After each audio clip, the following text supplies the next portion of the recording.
सबसे पहले मैं जल्दी से 2 मिनट लाके फॉर्मेट एक्सप्लेन कर देता हूँ कि कैसे हम लोग हर टीम की वो एनालिसिस करने वाले हैं।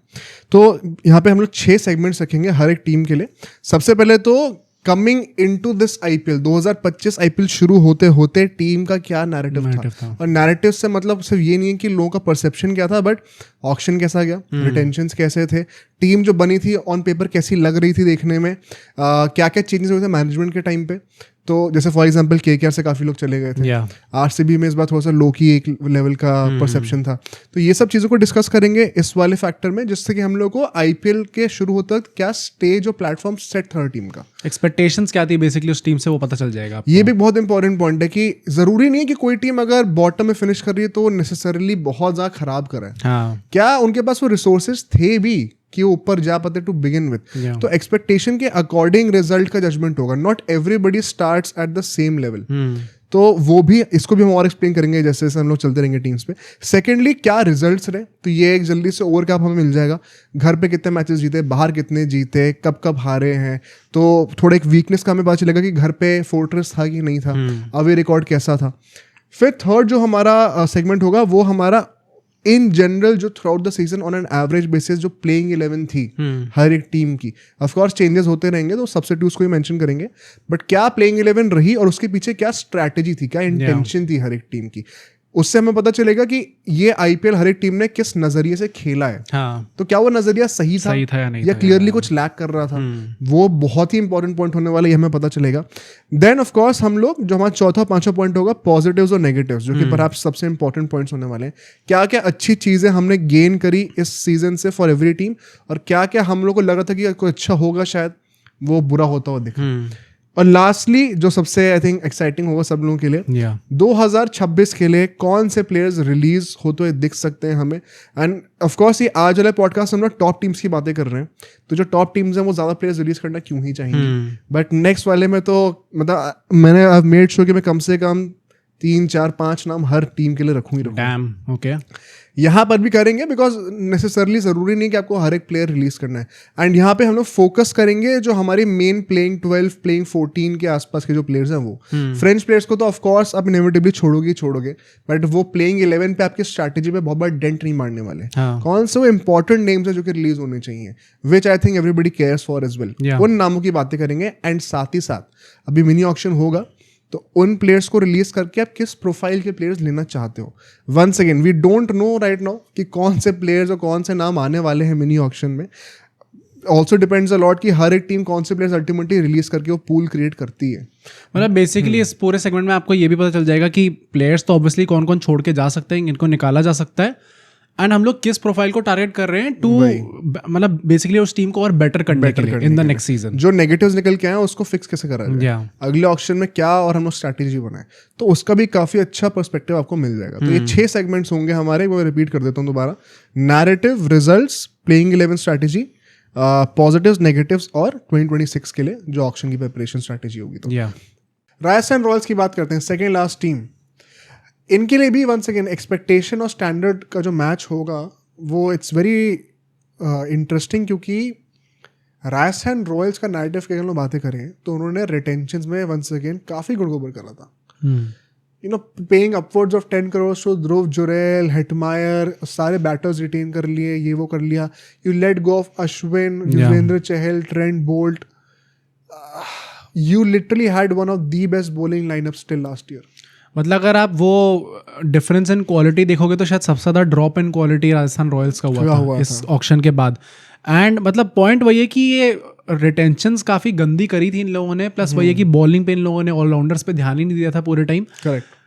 पर पॉइंट ये कि जब राहुल द्रविड़ आ गए थे और with some of the young players in the team, जैसे जायसवाल अभी भी टीम के अंदर थे, रियान पराग टीम के अंदर थे, नीतीश राणा इनने खरीद लिए थे, मतलब इनके चलते आपको कहीं ना कहीं लग रहा था कि यार Rahul Dravid is a T20 winning world cup winning captain coach. तो अगर वो साथ में आ रहे हैं और अगर इनका कल्मिनेशन बैठ रहा है, कुछ पॉजिटिव वाइब्स कुछ ना कुछ तो अच्छा परफॉर्म ये लोग कर सकते हैं। But I think it goes without saying कि जो इन्होंने ऑक्शन में ब्लंडर करे उसका एक बहुत बड़ा हाईलाइट फिर से वही था। Rajasthan Royals is a pioneer in कितना in showing how to fail despite the impact play rule. हाँ, ये काफी पायनियर्स रहे हैं। कि हम लोग इन लोग को लगता है कि इम्पैक्ट प्लेयर अगर आ गए हैं तो मतलब से स्पेशलाइजेशन पे हमें जाना है। वेल ऑन द कॉन्ट्री, जब से इम्पैक्ट प्लेयर आए हैं तब से हर एक टाइटल विनिंग टीम वही रही है जिनके पास ऑलराउंडर्स की अबंडेंस रही है। तो this year once again auction में देयर होल टेम्पलेट जो होता है 8 बॉलर, 8 बैटर और 6 बॉलर कम से कम, that whole template dependent on Jofra Archer himself. बस बात खत्म। अगर वो नंबर 8 से वो हिल गए, अगर वो इंजर्ड हो गए तो there is no replacement and उनका पूरा टेम्पलेट हिल जाएगा। एंड हमें काफ़ी हद तक वो होते दिखा भी है because of their own blunders. बीच में अब ये भी था कि संजू सैमसन इंजर्ड हो रहे हैं और रियान पराग को कप्तानी करनी है। कई लोग का ये भी था कि भाई उनको जानबूझ के पुश करा जा रहा है, नेपोटिज्म हो रहा है, ये हो रहा है, वो हो रहा है। एंड चलो अब इसके लिए हमारे पास ऑफ कोर्स कोई सर्टिफाइड प्रूफ नहीं है कि एक ऐसी कोई कंसर्टेड एफर्ट रही है, बट बहुत इनसाइड रिपोर्ट्स निकल के आई थी कि सैमसन भी खुश नहीं है, कैंप्स बन गए, ऐसा हो गया। जायसवाल तक खुश नहीं थे। पूरी रिपोर्ट ऐसी निकल के आई थी कि सीजन स्टार्ट होने से पहले ये पता चल गया था कि सैमसन शायद कुछ मैचेस के लिए फिट नहीं होंगे। तो it was promise to Jaiswal कि आपको वाइस कैप्टन बनाया जाएगा, पर अल्टीमेटली हमने देखा कि वाइस कैप्टन कौन बना था, इट वाज रियान पराग। तो कहीं ना कहीं आपने सैमसन उस टाइम पे गुड स्पेस में नहीं थे, उसमें फिर जायसवाल भी आपने डाल दिया, he was not in a good space. उनको जो लग रहा था कि उनको जायसवाल के साथ ये बात रही है, उनको कप्तानी चाहिए शायद इस टाइम पे, क्योंकि वो हमें उनके जब वो गोवा जा रहे थे तो भी हमें देखने को मिली थी वो चीज़। तो मतलब आपने जो प्रॉमिस करा at least deliver on that. Players को जबरदस्ती में अपने ऐसे धुएं मत रखो। तो उसमें कहीं ना कहीं तो शायद लोगों को लगा ही था कि रियान पराग को शायद फेवर करा जा रहा है। और एनवायरनमेंट क्लियरली टीम का अच्छा नहीं था, it was not the best दिख रहा था। एंड सो रिजल्ट्स की हम बात करते हैं तो टेबल पे 9th फिनिश करें, सिर्फ 4 मैच जीतते हैं और 10 हारते हैं। होम और अवे इनका बड़ा ही आइडेंटिकल था, 7 में से 2 मैच जीते हैं लोग। जयपुर में 5 मैच खेले थे, सिर्फ 1 मैच जीते हैं। बाकी वो जो पहले 2 मैच हुए थे वहाँ आसाम के साइड पे, वहाँ तो 2 में से 1 जीत गए थे चेन्नई से। बट जयपुर में सवाई मानसिंह स्टेडियम में हॉरेंडस रिकॉर्ड। और मतलब बात अल्टीमेटली वही आती है कि इतना ख़राब अगर रिकॉर्ड आपका अवे और होम दोनों में हो रहा है रिगार्डलेस ऑफ द कंडीशंस, तो फिर प्रॉब्लम क्लियरली ऐसा नहीं है कि टीम एक सर्टेन सेट ऑफ कंडीशंस के लिए बनी है, टीम थ्रू आउट ही खराब है। There are a lot of issues there and I think सबसे ज्यादा बॉटल अगर किसी ने मैचेस करे इस साल तो वो भी RR बाय फार RR। मतलब ये जो आपको दिख रहे हैं कि सब 4 मैच जीते हैं, 8-9 हो सकते हैं एक्चुअली में इतनी चेस बॉटल करी इन लोगों ने। तो अभी क्यों हुआ है जरा let's discuss it in the strategy in the playing 11। Jaiswal and Vaibhav Suryavanshi were opening क्योंकि सैमसन मोस्टली इंजर्ड थे। नीतीश राणा थे, रियान पराग थे, ध्रुव जुरैल थे, हेटमायर थे, ये हमारे मेन बैटर्स थे। हसरंगा और आर्चर ये हमारे ऑलराउंडर सपोजिडली ये खेल रहे थे, और फिर साथ में थीक्षाना, देश पांडे और संदीप शर्मा थे। इम्पैक्ट प्लेयर पे फॉर सम रीजन ये शुभम को लेके आ रहे थे, शुभम दुबे को, which meant they only had 5 bowling options. Riyan Parag as a 6th bowler. ये चीज़ तो पहला ब्लंडर जो मेरे को समझ में नहीं आया कि ये लोग नंबर 9 पे आर्चर को लाके क्या उखाड़ना चाहते हैं। इतने बैटल लेने के बाद भी इनसे एक चीज़ नहीं हो पाई। उल्टा बॉलिंग में इतनी कमी हो गई थी रिसोर्सेज की कि then Riyan Parag had to bowl throughout the season. ये मुझे अच्छी लगी थी कि अपनी कप्तानी में कि क्या चल रही है, जानबूझ के बॉलिंग कराई जा रही है, उनसे बोला गया क्या सीन है। सिर्फ बॉलिंग में भी हमने नहीं देखा, इवन जो इनका वो नंबर 3 नंबर 4 का जो ऊपर नीचे हो रहा था, कभी नीतीश राणा ऊपर जा रहे हैं, कभी रियान पराग ऊपर जा रहे हैं। अपनी कप्तानी जब हो रही है तो उसमें रियान पराग ऊपर जा रहे हैं, कई बार जब सैमसन कप्तानी करने आ रहे हैं तो रियान पराग नीचे जा रहे हैं। बीच में लोगों ने 2-3 मैचअप बहाना दिया था कि वो लेफ्ट हैंड मैचअप दे रहे हैं, बट वो बाद वो उससे पहले भी वो वैलिड नहीं था। राठौर साहब ने जो उनके बैटिंग कोच उन्होंने बोला था कि हमने सोचा कि रियान पराग को ही ऊपर बैटिंग करनी, एंड बाद में भी वो चीज़ अनट्रू हो गई थी। मतलब ये होता तो है भाई अब कुछ प्लेयर्स के साथ। अब वही बात है कि रियान पराग के लिए भी एक लर्निंग कर्व होगा। आई डोंट थिंक कि मतलब as a captain he can improve. I think वो चीज़ तो है। हाँ, तो मतलब मैं वैसे नहीं कहूँगा कि ये कैप्टेंसी मटीरियल है ही नहीं इनके अंदर, वो औहदा ही नहीं है कैप्टन बनने का, क्योंकि वो पर्सनैलिटी वो रखते हैं। तो मतलब वो इम्प्रूव कर सकते हैं इस चीज़ पे। हैविंग सेड दैट, ये आके हर चीज़ अपने ऊपर ही डाल देना कि नहीं सारे काम मैं ही कर लूँगा, बॉलिंग में भी मैं डालूंगा हर बार ओवर में, छठा बॉलर लेके नहीं जाऊँगा अपनी टीम के अंदर, वो बहुत ज़्यादा इफेक्ट पड़ा है ना। सेल्फ सैबोटाजिंग इनकी भी थी कई हद तक कि आपको दिख रहा है आप टेम्पलेट सही कर सकते हो। आपके अपने युद्धवीर सिंह थे, कुमार कार्तिकेय थे, फारूकी थे, इतने सारे बॉलर्स जिनको आपने कभी कभी ट्राई करा, but you never had 6 bowlers in the team and 6 is the bare minimum you need by the way. 7-8 is a luxury, 6 तो कम से कम होने चाहिए। तो और ऐसा भी नहीं है कि सैमसन के आने के बाद ये चीज़ चेंज हो गई है बाय द वे। तो क्या ये राहुल द्रविड़ के इंस्ट्रक्शंस थे? मैं एक्चुअली में राहुल द्रविड़ से भी थोड़ा डिसअपॉइंटेड हूँ कि सेम भाई आपने T20 वर्ल्ड कप जीता है, रोहित शर्मा ने कैसे पब्लिकली भी बोला है कि हम लोग के डिसएग्रीमेंट्स होते थे लेकिन सब साथ में थे, और वो स्ट्रैटेजी हमने बनाई थी कि हमें 8 नंबर पे बैटर चाहिए और 6-7 बॉलिंग ऑप्शंस चाहिए। Rahul Dravid came on the same page ultimately. तो क्या वो लर्निंग्स यहाँ पे अप्लाई नहीं होनी चाहिए? मतलब ऑक्शन में जब उनका चेहरा हमने देखा था, ऑक्शन खत्म होते थे, तो लग रहा था कि he knows that they have messed up, थोड़ा हो गया। पर एट द सेम टाइम ऐसा नहीं था कि आपके, चलो ठीक है शायद आपके पास वो प्रॉपर ए क्वालिटी ऑलराउंडर्स नहीं होंगे जिसके चलते आप एकदम प्रॉपर ब्लॉकबस्टर टीम बना सको, बट यार मतलब हमने T20 वर्ल्ड कप में भी ये चीज़ देखी थी ना, अक्षर पटेल, जडेजा, शिवम दुबे सबको आपने खिलाया ना अल्टीमेटली, क्योंकि आपको चाहिए थे नंबर 8 तक और छठा ऑप्शन चाहिए था आपको बॉलिंग में। तो अगर वो चीज़ यहाँ पे देखने को नहीं मिली तो even I am a bit disappointed from Rahul Dravid. और शायद ये मेरे अंदर का वो बोल रहा है कि यार रोहित शर्मा को अभी मैंने बोलते सुन ले ये चीज़, वरना शायद मैं नहीं बोलता ये, बट कहीं ना कहीं आई स्टिल थिंक कि वो एग्जैक्टली शायद उस पर नहीं आया, अभी भी फिक्सेट नहीं हुए। एंड मैं आई डोंट ब्लेम हिम, क्योंकि उन्होंने अपना T20 खेला ही कहा है उनने खुद अपने पूरे करियर में। बट मतलब आई होप उनके लिए भी ये जो पूरा IPL सीजन था ये एक होगा कि लर्निंग कर्व होगा उनके लिए भी। पर strategically I think I were really poor. हाँ, and let's talk about some positives now before we move on to the negatives. अगर हम लोग ओपनिंग डो की बातें करें, Jaiswal and Vaibhav Suryavanshi, the most explosive opening duo भाई। आई थिंक एक time पे तो आपको लग रहा था कि एक्सप्लोसिव तो हो ही रहे हैं और कंसिस्टेंट भी बहुत ज्यादा है। भाई जायसवाल ने तो जो कंसिस्टेंसी, जायसवाल का स्टार्टिंग में काफी गंदा जा रहा था, देन अगेन 7-8 50 उनने लगातार मारी थी, उसके बाद तो ग्रेट कैंपेन। ओवरऑल भी 600 प्लस आई थिंक रन ने मारे हैं सीजन में, 600 नहीं तो 500 तो हो गई। हाँ, और मतलब अगर आप उनकी बात करो, वैभव सूर्यवंशी की, भाई स्टेपिंग अप बिग टाइम, बहुत मतलब मैं कहूँगा ये शायद the biggest shocking story just because of his age.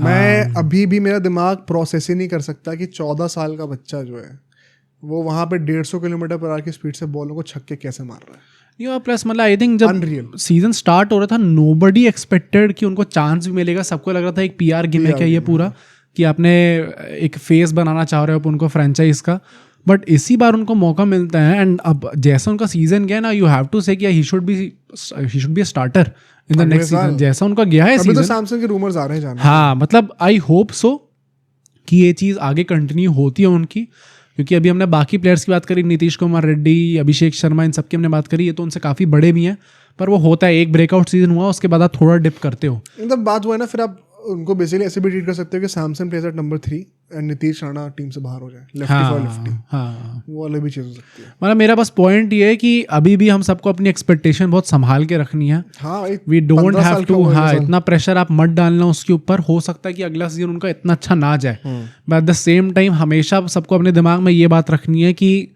आज से 10 साल बाद भी वो शुभमन गिल वाली स्टेज में होंगे, 24-25 में होंगे। अगेन वो काफी उनको यंगस्टर ही ट्रीट करा जाएगा, तो उनका लर्निंग कर्व भी बहुत बड़ा होना है आगे चल के। And there are flaws in his batting. Technically वो अभिषेक मुकुंद ने, अभिनव मुकुंद ने भी बात करी कैसे वो बैट पकड़ते हैं, तो वो हो सकता है वो सिर्फ T20 के लिए ही सूट हो। अगर उनको और फॉर्मेट्स में खेलना है तो शायद उनको अपनी बैट की ग्रिप भी अलग चेंज करनी पड़ेगी। तो अगर आप वैसे भी देखो तो एक बड़ा लर्निंग का उनके लिए आने वाला है, बट द सेम टाइम इस सीजन में तो बिग पॉजिटिव भाई, बहुत बड़े positive, big positive. And I think Archer भी मैं कहूँगा कि पोटेंशियल है भाई। आई थिंक एक टाइम तक तो मतलब consistently he was their best bowler, तो और 1-2 मैचेस में उन्होंने बैटिंग भी काफ़ी अच्छी करी थी, तो आई थिंक सो कि उनने जब तक उनके ऊपर बैक करा जा रहा था, आई डिड नॉट एक्सपेक्ट कि आर्चर का सीजन इतना अच्छा जाएगा, पहली बात तो। बट स्टिल आई थिंक वही मुझे लगता है क्या हमारी एक्सपेक्टेशन बहुत कम थी, इसलिए मैं एक पॉजिटिव कंसिडर कर रहे हैं आर्चर को, क्योंकि लीथल तो लग रहे थे एक टाइम पे बहुत। हाँ, हो सकता है भाई, मतलब अगेन एक वो ग्राउंड ब्रेकिंग सीजन तो नहीं रहा, ये ऐसा भी नहीं रहा, मतलब एक टाइम पे सब लोग उनको जसप्रीत बुमराह से कंपेयर करते थे, तो ऐसा भी नहीं था कि उनका थोड़ा सिमिलर सॉर्ट ऑफ सीजन गया हो, ऐसा भी नहीं है कि उनने चलो 16-17 विकेट लिए हुए हों। तो मतलब हाँ, एग्जैक्टली स्टैटिस्टिक्स बैक करने को नहीं है इस पूरी चीज़ के लिए, but I think I test से सबको ये चीज़ लगेगी कि हाँ यार वो बंदा थ्रेटनिंग तो लग रहा था, थ्रेटनिंग लग रहा था। एंड और बहुत पॉजिटिव मेरे पास है नहीं शेयर करने को पर्सनली, तो एक और मैं चीज़ बोलूँगा विच इज़ कि in another season they would have been much better. और ये चीज़ मैं वही कहूँगा कि भाई शायद थोड़ा लक की बात थी भाई, थोड़ा तो लक की बात थी, या नीचे आके जो इन लोगों ने फिनिशिंग डिपार्टमेंट जिनका रहा, आगे बात करेंगे हम लोग उनकी।